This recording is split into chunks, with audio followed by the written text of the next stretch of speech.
And no. We gotta correct another thing. The days of there being a big bad wolf at the top of the industry, selecting who gets to be seen or not, those days are over.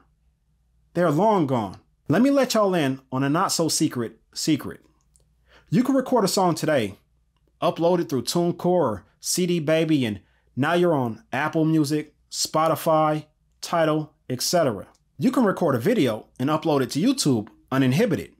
And if the song go and you have enough people following you, it's gonna spread like wildfire. The existence of Lil RT clearly shows that there is no one controlling what gets put out today. That rests 100% with the artist. The artist is 100% in control of their creative process.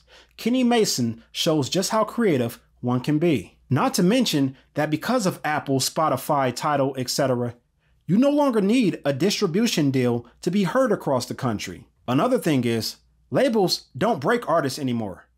There are and have always been artists that are signed to labels that are unknown. Most of the artists that make it big are already hot and buzzing in the streets, and a label comes to them with a bag and other resources to leech off of what they have already created. Sexyy Red been here. She had already blew up in her section. She already had a buzz before a label came, got behind her, and she became the face of everything we don't want our daughters to be. The studies don't show who's consuming music through social media, especially with these challenges. Like the Bust It Challenge. Erica Banks signed with Warner Music Group after the song went viral, but she created it by herself. These labels help artists reach bigger platforms like television and festivals like Rolling Loud and Coachella, but the artist is responsible for what they're creating and putting out. So why are they not creating better music then? It's not what we consume. The truth is, there's plenty of positive music out there, but we don't want to hear that.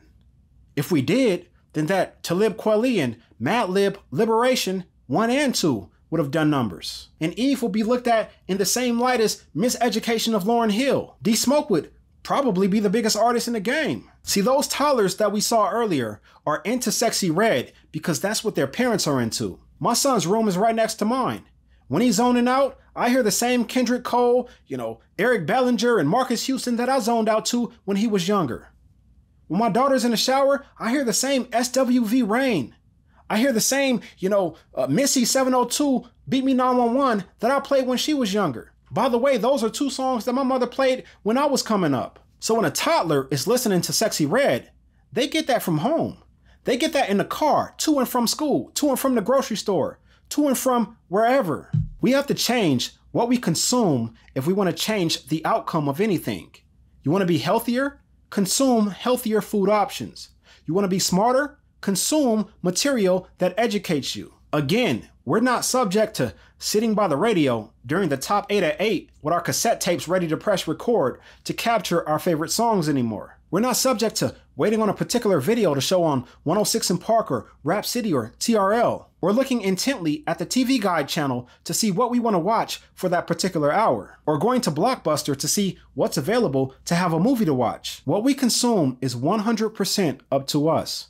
YouTube, Netflix, Max, Peacock, Spotify, they all feed us based on the content we like to indulge in. And many of us love to indulge in the bullish. And let's stay there, because it's sad. See, when Kendrick dissed Drake and Cole on Like That, oh, y'all was loving it, because it fed your appetite for destruction.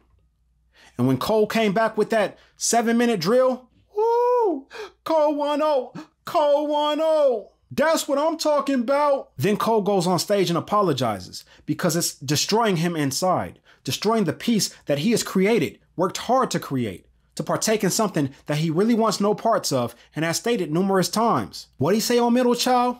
I never beef with a nigga for nothing. If I smoke a rapper, it's gonna be legit. And because he wouldn't feed that appetite for destruction, y'all cammed up to destroy him. And then Drake jumped in. Then it's back and forth. Yeah, y'all was eating good then. And y'all say, that's what hip hop is. Since when? Who did Wayne go through to get the crown when he had it? Who did M go through to reach the top? DMX had one of the best years in hip hop, out the gate, beefing with no one. Cam owned 2002. Who did Cam destroy? Who has ever gained anything from starting a rap beef?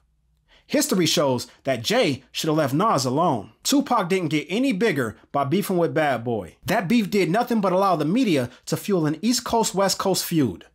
A feud that Pac started, a feud that got Biggie killed for nothing. And that kept the West Coast out the game for a couple years.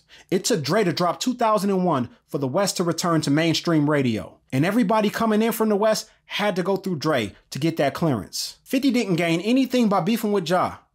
Wanksta didn't make him big, In the Club did. That did nothing but take Ja from the top all the way down to irrelevancy in the blink of an eye. Meek had to be unjustly sentenced in order to get people's attention again after unnecessarily poking old Aubrey and getting destroyed. Push destroyed Drake, made Push no bigger. The height of his career is still grinding as a member of the Clips. But that's what y'all claim the route to the top is. That's what y'all say y'all want, but couldn't name some of the top battle rappers in history. Y'all know them from Wild 'N Out. There are literally battle rap leagues that go unsupported, but this is what y'all claim to want to see. Now, what y'all want to see is destruction. Y'all want to see the beef because of the destruction that follows. Yeah, y'all want to see somebody get ethered. Y'all want to see somebody fall from the ranks. Y'all want to read the headline of a rapper slain. Y'all love hearing the little backstories of who got a secret child and who slept with who baby mama and, domestic allegations and, who got a ghostwriter and whether or not somebody dated a minor. That's what y'all tune in for. Loving Hip Hop America. For the record, creating good music is the reason why the top 5 is the top 5. That's how they reach that height. But anything that's not a necessity in life will always be consumer driven. And being that we love destruction, we can expect more to follow. There are so many fraudulent channels out there that y'all continue to support because y'all are fraudulent. You had content creators that spent the last year talking about black men and black women, talking about relationships, don't even incorporate music into their content, but they went and covered Kendrick versus Drake. Yeah, that's some integrity for your behind. There are plenty of products that go unsold. There's not a single thing being forced down your throat. It's a two-way street, but the consumer has the right of way. Your move will determine their move. The pork section at the grocery store is bigger than the lamb section because they sell more pork chops than lamb chops. Just like when I upload some controversial title and people jump in my comments, why are we talking about this? Because it showed up in your feed and you listened to it because this is what you're into. I've already told you that positivity is a choice, but of course, y'all didn't listen to that because it didn't show up in your feed. And even if it did, you wouldn't click on it. You got educators upset because Sexy Red showed up to their school smelling like weed. Who booked Sexy Red to come to a school in the first place? Why is she even there? But let's ask a better question. What's worse for your children? Sexy Red or weed? Give my child an edible before you ever let that woman perform in front of her. Sexy Red don't show up in my feed unless somebody respectable like the Shoemake Way or, We Need to Talk speaks on yet another deplorable act that she has committed. But let's not act like she's being marketed to white women or that these drill rappers are out here making all of this music for all these white gang neighborhoods. Cut it out. Y'all have a good day, man.